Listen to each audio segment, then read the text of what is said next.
Bueno, de alguna manera los jueces tienen la obligación de restringir el acceso a las personas, ¿sí?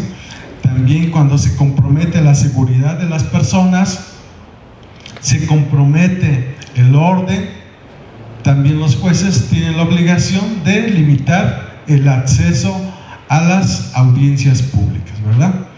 Otro de los grandes principios, y que también lo señala el artículo 20 constitucional, precisamente es el principio de contradicción. Este principio, como que es el principio toral del sistema, ¿sí? Bajo este principio de contradicción existe un debate entre el fiscal y la defensa en todas las audiencias bajo un plano de igualdad. Un plano de igualdad, ¿sí? Para debatir, controvertir los hechos y el esclarecimiento de los hechos, ¿sí? Este principio, de alguna manera, es el que le da vida al proceso, y mediante esta controversia, este debate entre las partes, los jueces obtienen una mayor información, una información de mayor calidad, para que los jueces resuelvan sobre la culpabilidad o responsabilidad penal del imputado. Así también, bajo este principio de contradicción, se modificó el artículo 17 constitucional en el sentido de que el defensor público no puede ganar menos que un fiscal, ¿sí? Precisamente para garantizar este principio de igualdad, para que ambas partes debatan en un plano de igualdad, con igualdad de armas, debatan públicamente y de manera oral los hechos, los argumentos, el resultado de las pruebas, y esto es claramente visto en un alegato de apertura, un alegato de clausura. También tenemos el principio de contradicción, ¿sí? De concentración, perdón, que significa que en una sola audiencia se desahoguen todos los actos procesales que sean propios de una audiencia. Por decirlo, en la audiencia de juicio oral tenemos, la dinámica es la siguiente: empezamos con un alegato de apertura, tanto del fiscal como la defensa. Posteriormente se desahogan las pruebas del fiscal, luego los de la defensa, y se cierra con un alegato de clausura. También así, en esta audiencia se le da el derecho para usar la palabra, ¿sí?, a la víctima, y como último derecho al imputado para hacer uso de la palabra en esta audiencia, ¿sí? Estos actos procesales deben ser desahogados en una sola audiencia, pero sin embargo, por la complejidad de los hechos, la complejidad en el desahogo de las pruebas, ¿sí?, se pueden interrumpir por las altas horas de la noche y continuar al siguiente día, lo que significa una concentración, una continuidad de los actos procesales, y no suspender la audiencia y reiniciarla o reaperturarla dentro de 2 o 3 meses, ¿sí? Esto implica una concentración y una continuidad de los actos procesales. La inmediación, ¿sí? En nuestro sistema tradicional, en el sistema inquisitivo mixto, pues nuestros jueces como que estaban saturados de tantas facultades que de alguna manera les impedía que ellos presenciaran las audiencias. Nuestros jueces en el sistema tradicional pues tenían, aparte de estas funciones jurisdiccionales, también tenían funciones administrativas, ¿sí?, de procurar que al menos el juzgado, para que pudiera funcionar, tuviera todos estos recursos materiales, ¿sí? Tenía también funciones administrativas y lograr que todo el personal asistiera puntualmente a su trabajo, y luego toda la carga de expedientes que pues humanamente es imposible atender puntualmente todas estas facultades.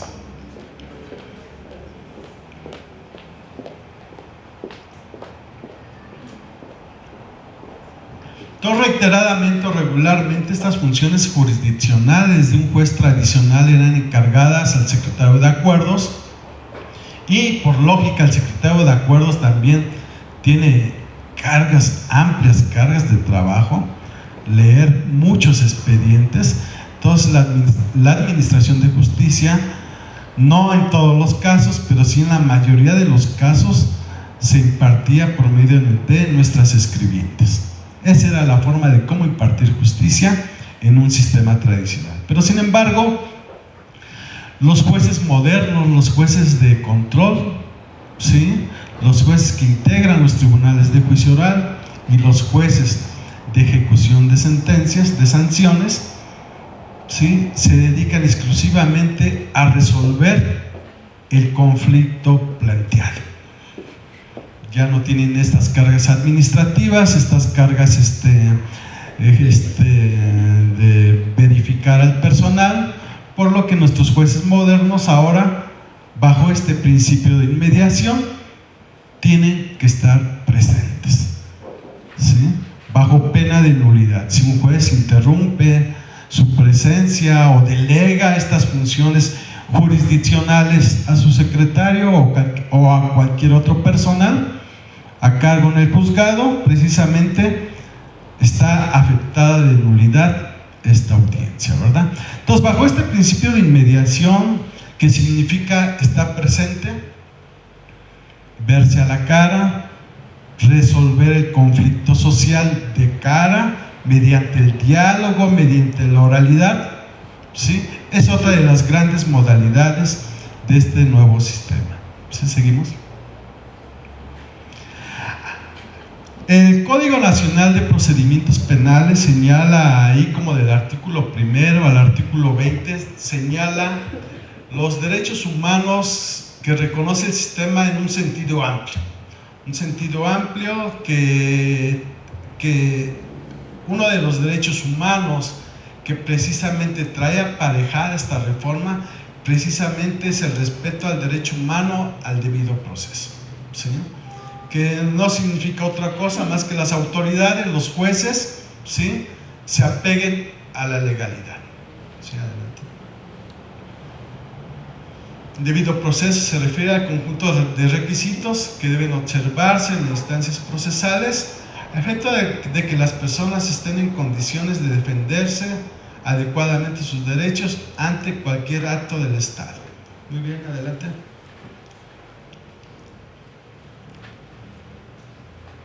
Principio de presunción de inocencia, como les decía yo, es el eje rector de la reforma.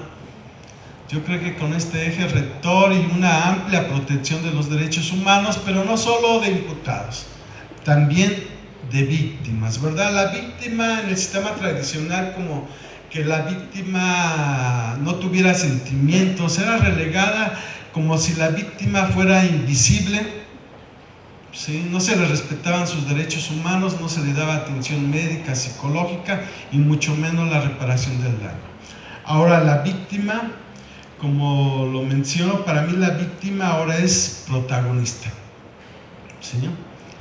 La víctima ahora tiene este derecho a recibir atención médica, psicológica de manera inmediata. También tiene derecho a que el Estado le proporcione un asesor jurídico y también de manera gratuita. No solo al imputado tiene derecho este derecho a que si no tiene recursos económicos, pues que el Estado le imponga un defensor público de manera gratuita. También la víctima ahora es protagonista y tiene este derecho a que el Estado le proporcione un asesor jurídico, ¿sí?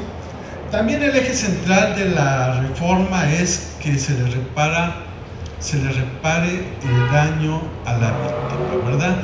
Y en ese sentido, todo el proceso penal acusatorio o adversarial está diseñado para que de alguna manera el conflicto social se solucione por salidas alternas. En el sistema tradicional, bajo el principio de legalidad, el Ministerio Público, en todas las investigaciones que realiza, mientras encuentre elementos, tiene que ejercer la acción penal. Y en este sentido también los jueces penales tradicionales tenían la obligación de emitir un auto de formal prisión que trae una aparejada ejecución, aunque el robo sea mínimo. Si se encuentran elementos, se tendría que ejercer la acción penal y, en su caso, la prisión preventiva o prisión sin sentencia. Así el monto del robado ascienda, no sé, a un gansito, una manzana, ¿sí?, hasta miles de pesos. Si hay elementos bajo este principio de legalidad, tienen la obligación de decretar la prisión preventiva. Sin embargo, en el sistema acusatorio, ¿sí?, en relación a los derechos de la víctima, como les comentaba yo, que el principal objetivo del sistema es la reparación del daño. Por eso el sistema, como que el principio de presunción de inocencia se contrapone al principio de legalidad, ¿sí? Bajo este principio de presunción de inocencia y respetando los derechos humanos de la víctima, tiene derecho a conocer la verdad y tiene derecho a que se le repare el daño. Y en ese sentido, el sistema está diseñado para ocupar salidas alternas.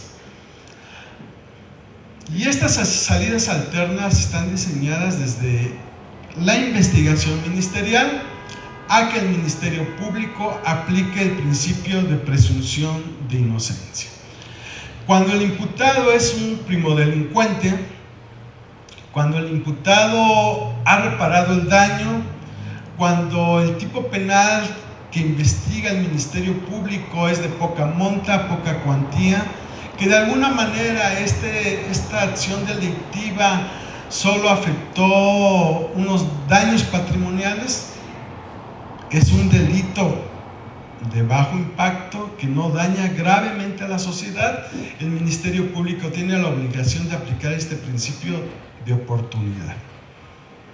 Y bajo este principio de oportunidad, el Ministerio Público tiene que dejar de ejercer parcialmente o totalmente la acción penal. Y de esta manera se soluciona el conflicto social mediante esta salida alterna, ¿sí? Así también tenemos las salidas alternas de mediación, conciliación, justicia restaurativa, y ya una vez formulada la acusación, también el juez de control puede aplicar estas salidas alternas que serían, ¿sí?, acuerdos reparatorios, una suspensión condicional del proceso a prueba o un juicio abreviado. Entonces, como ven ustedes, el sistema está diseñado para ocupar una salida alterna mediante una solución pacífica del conflicto y reparar el daño. Sin embargo, hay tipos penales que señala el 19 constitucional que no pueden solucionarse de manera alternativa, ¿no? Como tenemos homicidio, robo, secuestro, delincuencia organizada, ¿sí? Aquellos tipos penales que de alguna manera afectan el libre desarrollo de la personalidad. Todos estos tipos penales, de alguna manera, el juez tiene que decretar de manera oficiosa la prisión preventiva. ¿Sí?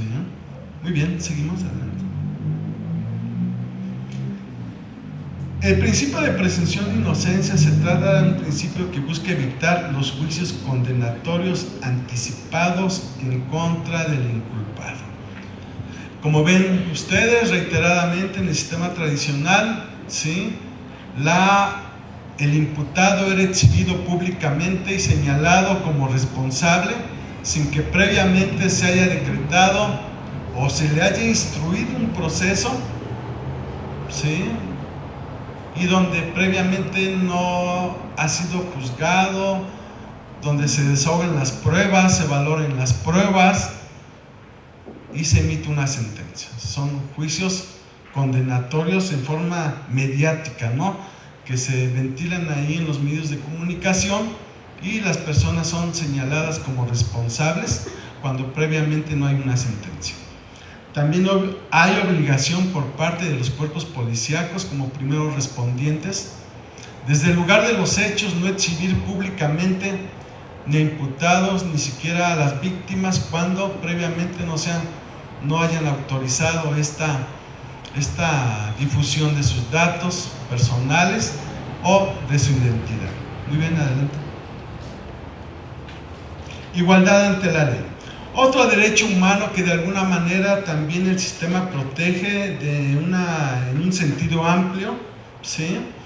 Y que significa como que un derecho humano en sus dos vertientes, una vertiente horizontal y una vertical. La vertiente vertical significa que todas las autoridades, tanto ministerios públicos, primeros respondientes, sí, agentes ministeriales, jueces de control, los jueces que integran el Tribunal de Juicio Oral, los jueces de ejecución, que en todos los casos traten de manera igual a todas las personas. O sea, no hacer distinción de sexo, edad, religión, ¿sí?, preferencias sexuales, sino en todos los casos apliquen los mismos principios, ¿sí?, a las personas. Sin embargo, el principio de igualdad también tiene como que su vertiente de manera horizontal, ¿sí?, que las partes tengan la misma oportunidad de alegar, controvertir, ¿sí?, todos los argumentos, todos los hechos de una manera equitativa y con igual oportunidad. ¿Sí? Adelante. También tenemos este principio de igualdad entre las partes, ya lo comentaba yo. Adelante. Juicio previo. Este juicio previo también como que se relaciona a este derecho humano, a un derecho humano de presunción de inocencia, ¿sí?, que nadie puede ser juzgado o sometido a una medida de seguridad, a una prisión, si previamente no ha sido decretado por una autoridad competente, ¿no? En este sentido, tanto los primeros respondientes, ¿sí?, como agentes ministeriales, peritos, no pueden encarcelar a ninguna persona bajo ninguna circunstancia si previamente un juez calificador o un juez penal no lo haya decretado en ese sentido. ¿Sí? Adelante. Bien, pues la lógica del sistema pues es muy diversa a un sistema tradicional. Mientras en el sistema tradicional, en el sistema inquisitivo mixto, la parte central del proceso precisamente es la investigación, como es del conocimiento de todos nosotros. En el sistema tradicional,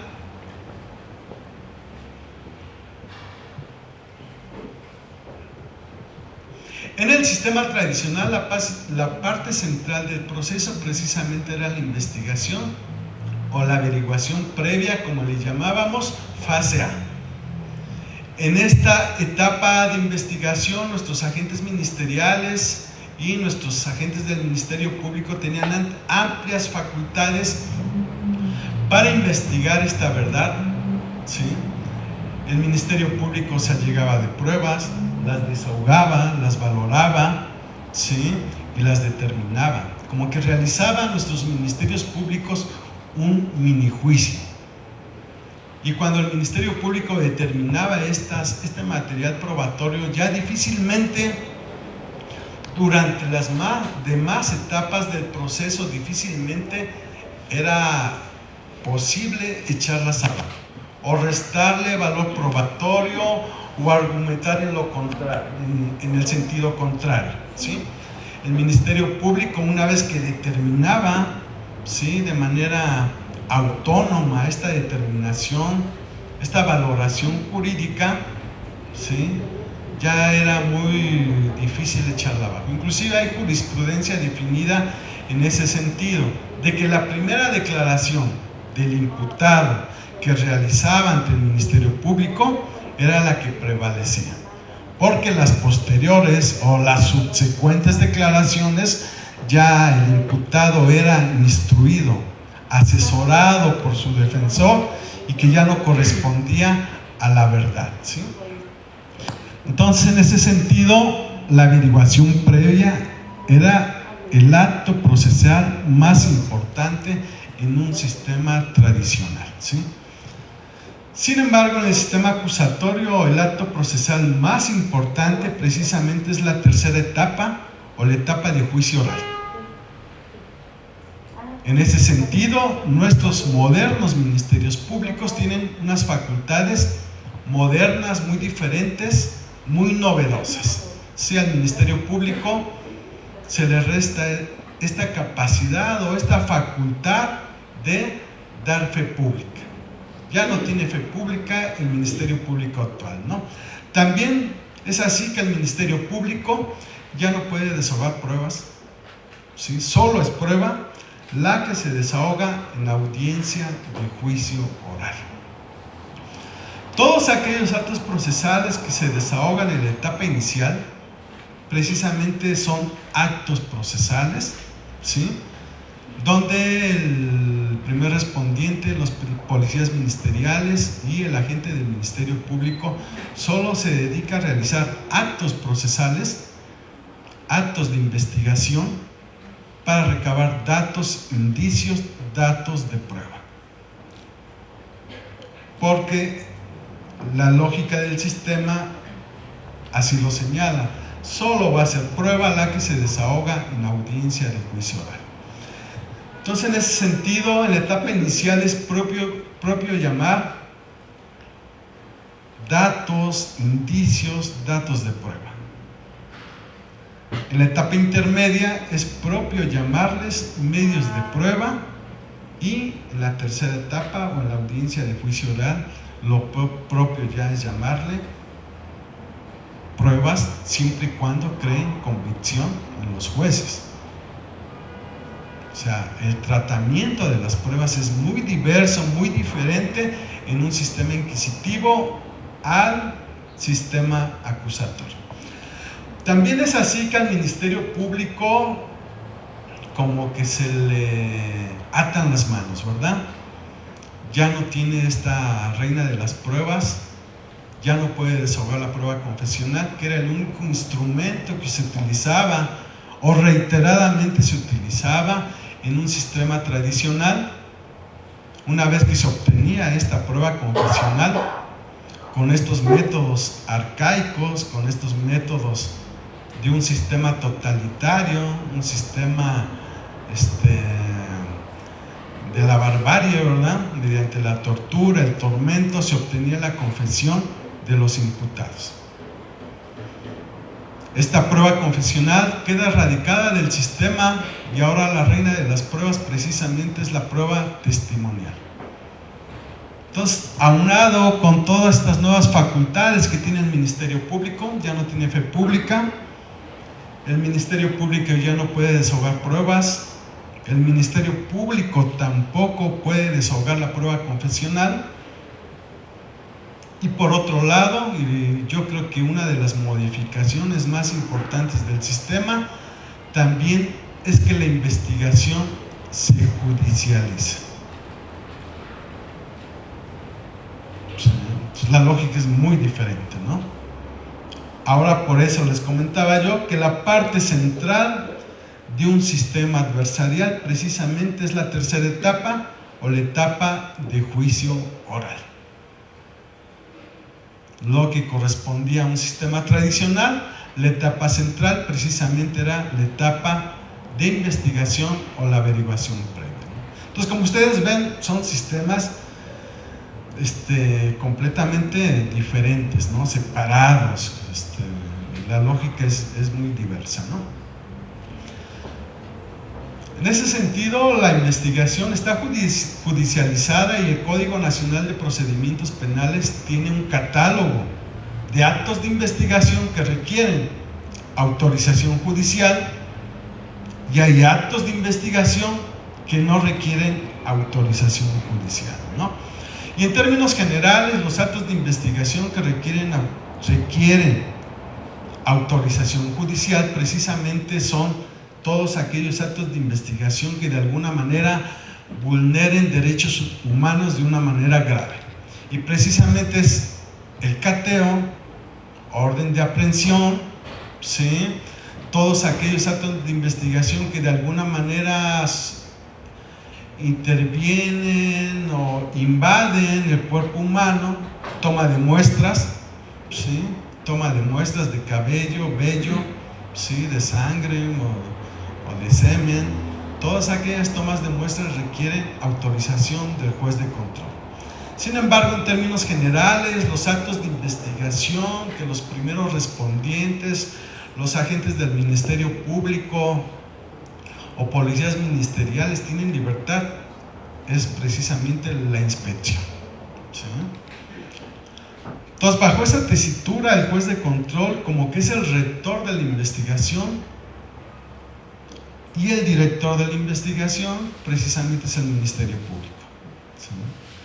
También tenemos una etapa intermedia, y que precisamente esta etapa intermedia, aunque no es la etapa toral, sí, para mí la etapa más importante del sistema adversarial, como les comentaba yo, es la etapa del juicio oral, pero sin embargo la etapa intermedia tiene una gran relevancia en el sistema. Y de alguna manera yo, de manera coloquial, le podría llamar que esta etapa intermedia es un filtro de calidad y es un escudo de respeto a los derechos humanos. Porque precisamente en esta etapa intermedia las partes van a debatir en una audiencia oral y pública ante el juez de control, van a debatir sobre la pertinencia y sobre cómo obtuvieron estos medios de prueba.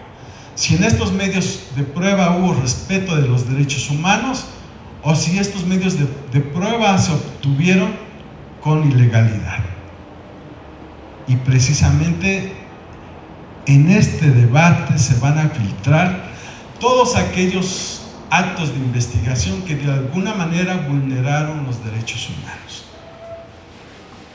En ese sentido, pues ya no tiene caso torturar a las personas, ya no tiene caso obtener pruebas de manera ilegal, ¿sí? O como se les decía anteriormente, estos chalecos armados ya no van a pasar la etapa intermedia, ¿sí? Porque bajo este principio de igualdad de partes, de poder controvertir, alegar de qué manera se obtuvieron estos medios de prueba, es como el juez va a autorizar, el juez de control va a autorizar el desahogo de estos medios de prueba en una audiencia de juicio oral.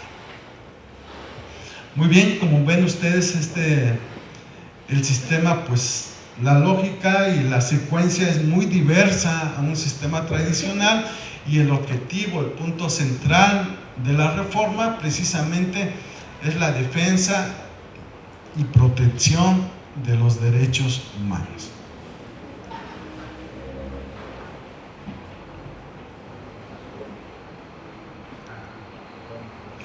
Una de las grandes modificaciones del sistema, y precisamente para mí, que para bien, es el protagonismo de la víctima, ¿no? Y lo vemos con su asesor jurídico. Aunque podríamos decir que es equilibrado o es desequilibrado ponerle a la víctima un asesor jurídico, si la víctima ya tiene su agente del Ministerio Público que representa a la sociedad, entonces como que está medio desequilibrado, ¿no? Ahora la víctima tiene su asesor jurídico y tiene a su fiscal, y sin embargo el imputado solo tiene a su defensor. Pero yo digo que es para bien, ¿no? ¿Sí? La víctima de manera directa puede pedir la reparación del daño, puede presentar pruebas para acreditar los montos del daño, pero también lo puede hacer por medio de su asesor jurídico y en todas las audiencias, ¿sí? También la víctima puede corregir defectos formales una vez que se presenta la acusación en forma escrita en la segunda etapa o en la etapa intermedia. ¿sí? Le corren traslado de esta acusación que hace el Ministerio Público. Sí, para ubicarlos más o menos, ¿no? En la primera etapa, la etapa inicial, tenemos el cierre de investigación. ¿Sí? De ahí el Ministerio Público tiene 15 días para sobreseer, acusa o suspende la investigación. Y esta acusación precisamente es en forma escrita. En la primera etapa tenemos la formulación de imputación o comunicación de imputación, que es un acto procesal muy diverso a la acusación. ¿Sí? La acusación se hace en la etapa intermedia y precisamente es por escrito. Entonces, una vez que el Ministerio Público ya terminó su investigación, ya presentó su acusación, el juez de control le corre traslado a todas las partes, a la víctima, al ofendido, al asesor jurídico, al imputado, al defensor, y precisamente es el momento para que la víctima pueda presentar, ampliar la acusación o corregir defectos formales de esta acusación, inclusive presentar medios de prueba para acreditar los montos de esta reparación del daño, ¿sí? Y ya de manera directa, ¿no? Y es el momento justo para corregir estos defectos formales, porque pudiera suceder que el Ministerio Público acuse por un delito de robo simple, ¿no? Pero que para la víctima es robo calificado. Entonces, en ese sentido viene esta intervención de la víctima, ¿no? También la víctima, por eso para mí la víctima es protagonista, porque también en la investigación, en la etapa inicial de investigación, hay una etapa previa, o yo le llamaría una investigación preliminar. Antes que se formule la acusación, el Ministerio Público y los cuerpos de seguridad pública tienen esas facultades de investigación y están señaladas en el artículo 131 y 132 del Código Nacional de Procedimientos Penales, ¿sí? Todas sus facultades, ¿sí? Y tienen 48 horas para poner a disposición a los imputados cuando hay flagrancia. Y precisamente si el Ministerio Público archiva la investigación, suspende la investigación o determina no ejercitar acción penal, pues esto va en agravio de la víctima. Entonces la víctima puede recurrir, puede inconformarse ante el juez de control. Por eso la víctima es protagonista. ¿Sí? Muy bien, pues yo podría hablar de muchos temas, pero como que no hay esa respuesta por parte de ustedes, pues este formato como que a mí no me gusta más interactuar, ¿no? Para estar haciendo preguntas, pero pues todas las preguntas que ustedes tengan a bien realizarme y a ver si puedo contestarlas, ¿no? Muy bien, ¿sí?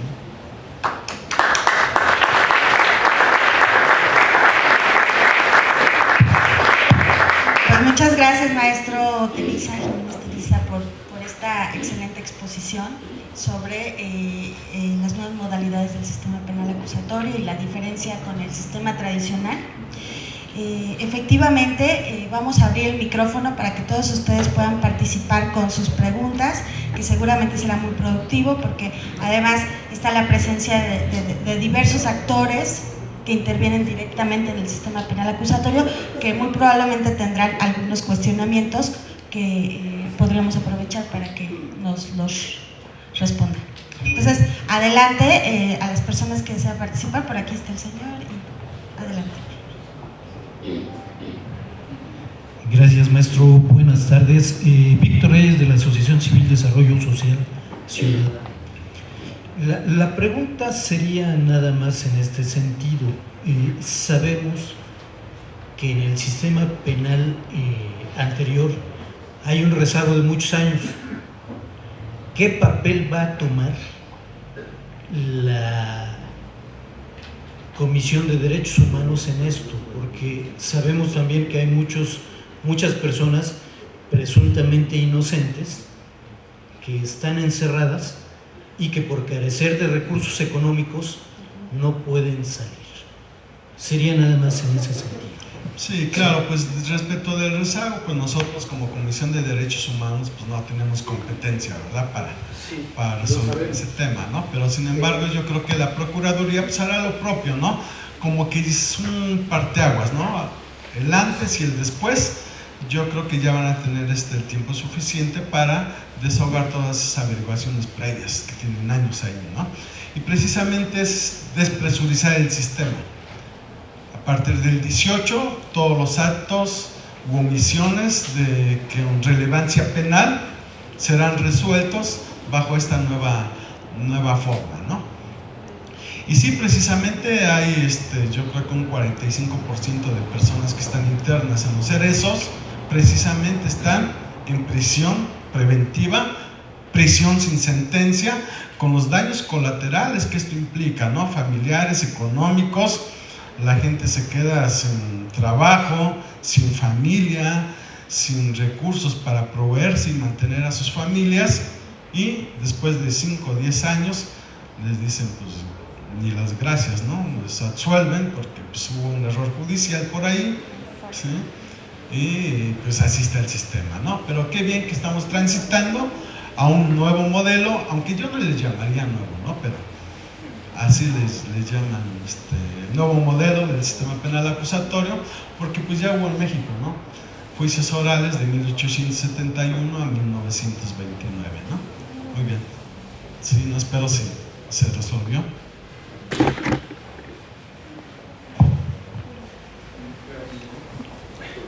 ¿Qué tal, maestro? Buenas tardes. José Francisco Rodríguez, del Universitario Cristóbal Colón. Buenas tardes a los asistentes. Yo tengo dos preguntas que me surgieron al momento de su plática. La primera, hablaba de medios de comunicación en el principio de presunción de inocencia. ¿Qué es lo que, a su parecer, podría hacer la autoridad para limitar que estos medios de comunicación no afectaran el principio de presunción de inocencia? Porque una cosa es el respeto que podría hacer la autoridad y la otra es la limitación que podría hacer a los ciudadanos como tal para poder limitar esto. Y la segunda, en cuanto al principio de publicidad y también que tiene que ver con el principio de presunción de inocencia, existiría una presión social, que es lo que también platicaba, al momento de existir la audiencia de juicio oral con los jueces o asociaciones o cualquier sociedad que sea protectora de algún tipo de derecho humano que se pueda estar violentando dentro del juicio. ¿Podría afectar esto al principio de imparcialidad del juez para que tenga los elementos necesarios para poder resolver conforme a derecho? ¿O podría de alguna forma considerar que esta presión pueda afectar el desarrollo del juicio y la sentencia que se dicta? Gracias. Sí, yo creo que en primera, como que nos falta mucha capacitación, pero a toda la sociedad. A la sociedad civil en general nos falta difundir este conocimiento porque significa una nueva cultura, ¿no? Y esta nueva cultura, la misma fracción primera del 20 del apartado A nos señala que el objetivo central del proceso penal acusatorio precisamente es la reparación del daño. Sin embargo, el objetivo central del sistema tradicional es imponer una sanción. Entonces, como ven, pues la lógica es muy diferente. O sea, en el sistema tradicional lo que queremos es ver a la gente crucificada, queremos ver sangre, queremos ver quemados, y en el sistema moderno, en el sistema actual, el punto es la reparación del daño y el respeto a los derechos humanos. Es una nueva cultura, ¿no? Entonces esta cultura, en la medida que se vaya diseminando con todos los policías municipales, ¿no?, la sociedad en general, es como más se van a hacer valer este principio de presunción de inocencia, ¿no? Y no estar exhibiendo públicamente a las personas cuando todavía no tienen una sentencia. Por otro lado, el principio de publicidad, pues para mí la publicidad significa transparencia. Y ese es el objetivo central de la publicidad. Que exista una transparencia en la sociedad y que el sistema de procuración e impartición de justicia dé respuestas eficientes a la sociedad, con pleno respeto a los derechos humanos. ¿Sí? Muy bien.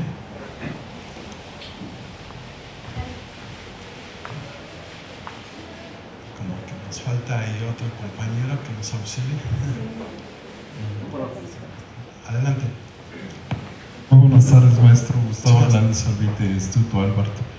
Pues considero que sí, a diferencia de la opinión que usted vierte, sí hay una desigualdad en el desarrollo del proceso cuando la víctima tiene dos representantes, uno incluso, como usted lo menciona, con facultades de corregir al Ministerio Público. En el desarrollo de una audiencia vemos al procesado con su defensor y vemos al Ministerio Público, al coadyuvante, lo que no es equitativo. Por otro lado, anteriormente, el único facultado constitucionalmente para modificar o para reclasificar el delito, que es lo correcto, eran los jueces. En el nuevo sistema me parece que es poco aplicable cuando al Ministerio Público se le da la facultad, antes de que se dicte la sentencia, de reclasificar el delito. No me parece muy claro. ¿Por qué? Porque resulta que el abogado postulante hace un excelente trabajo, se mata toda la noche, estudia a los testigos, desvirtúa los peritajes, y al final el señor agente del Ministerio Público, antes de la audiencia de alegatos, manifiesta que reclasifica el delito, sin que la ley prevea cuáles son las características o condicionantes con las que el MP haga suya esta facultad. No sé si me puedes explicar cuál es el objeto o cuál es la función. Sí, durante la investigación, cuando se comunica la imputación o se presenta la acusación, el Ministerio Público puede variar, ¿no? Puede variar la clasificación, ¿no? del delito. Pero si ya resulta que en audiencia de juicio oral la reclasifica, pues esto no es correcto, ¿no? En su caso tendrá que suspenderse la audiencia, ¿sí? O que sea objeto de otra investigación, porque esto no es válido, ¿no? Sin embargo, también los jueces como que sostienen esta facultad, ¿no? Los jueces de control pueden reclasificar o pueden apreciar los hechos de manera diversa a cómo lo está realizando el Ministerio Público. Y para mí es un tinte todavía inquisitivo que conserva nuestro sistema adversarial.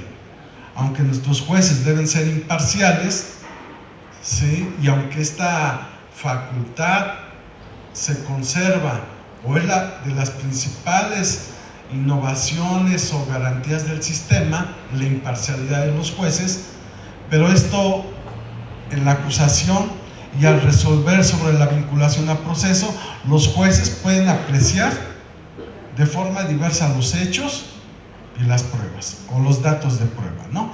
Pero sí conservan los jueces de control esta facultad, ¿no? de observar o reclasificar la acusación que hace el Ministerio Público, ¿no? Pero si ya en una audiencia de juicio oral como que quiere sorprender al Ministerio Público modificando o agregando determinados hechos, sería objeto de otra investigación, ¿no? Si esto no es válido, ¿no? El punto que en el sistema adversarial no se valen sorpresas. No se valen sorpresas. Tanto el fiscal como la defensa deben tener pleno conocimiento de las dos teorías del caso que van a estar sujetas a debate en una audiencia de juicio oral.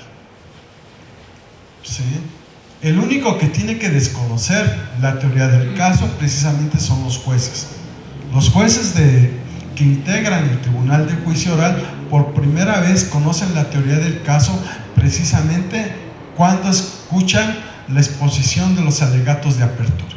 Antes no, porque son imparciales.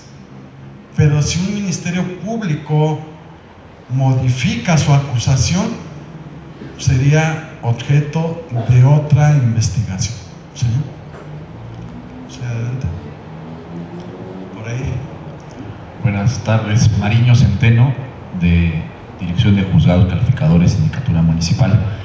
Con relación a nuestro procedimiento administrativo que se persigue en ante los jueces calificadores, se supone, así lo dice incluso una tesis jurisprudenciable, que tendría que homologarse el procedimiento administrativo con el nuevo procedimiento acusatorio.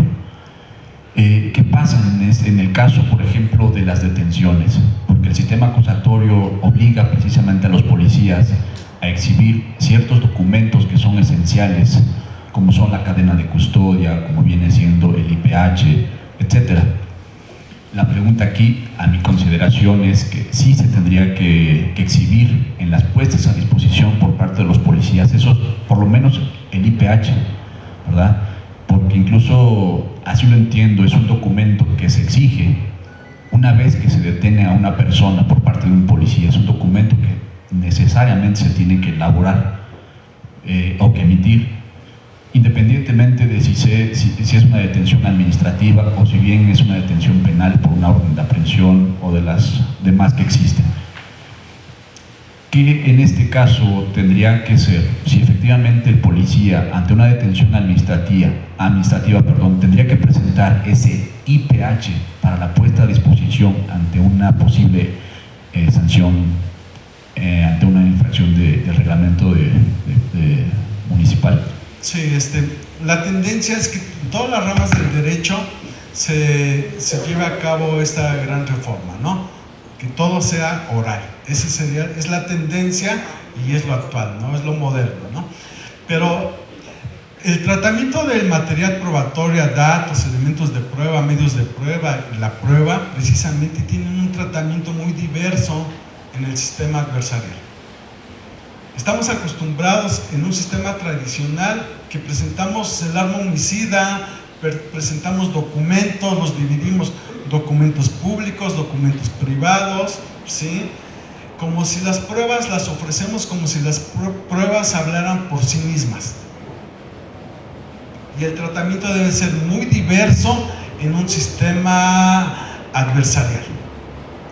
Los medios de prueba, como documentos, objetos, se incorporan mediante un testigo idóneo. O sea, yo no llego a una audiencia de juicio oral y digo, bueno, ofrezco mi prueba documental pública consistente en un contrato, prueba documental privada, contrato, prueba pública, acta de nacimiento, y así los voy clasificando y ofrezco como medio de prueba el arma homicida. No, eso es mal. Se incorporan mediante el testigo idóneo. Cuando el policía está declarando y hace referencia de un arma, en ese momento incorporo el arma por medio de la declaración del testigo. Cuando una persona está hablando de su fecha de nacimiento, pues incorporo, sí, mediante este testigo idóneo, incorporo el acta de nacimiento. Sí, es muy diverso. Entonces, si yo le voy a exigir al policía que me traiga como pruebas documentales estas, no. O sea, la lógica es muy diferente.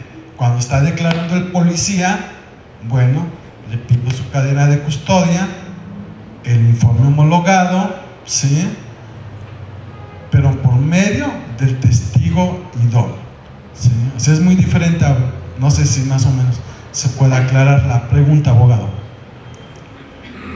Es que en el caso del IPH no es una prueba, es un documento que protocolariamente se exige por cuestiones de seguridad. No se tendría que agregar en este caso como prueba. Es un documento que, insisto, el policía tiene la obligación de recabar y de exhibir en una puesta a disposición en materia penal. La pregunta aquí es, si en materia administrativa